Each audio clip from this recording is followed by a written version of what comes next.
Hello and welcome to Cat Science Club. Today's activity is titled Floating Paperclip. For this activity, you will need a bowl of water, some paper towel or tissue paper, and some paper clips. We're going to start by just taking your paper clips and dropping them in the water. Let's see what happens.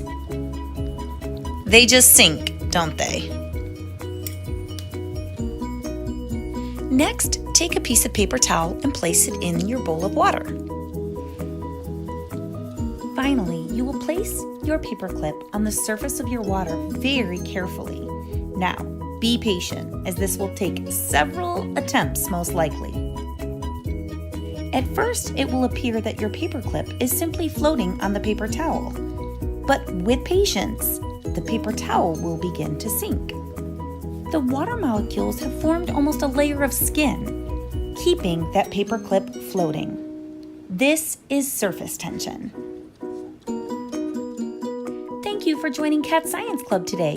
Be sure to follow us on Facebook, Instagram, YouTube, and Twitter.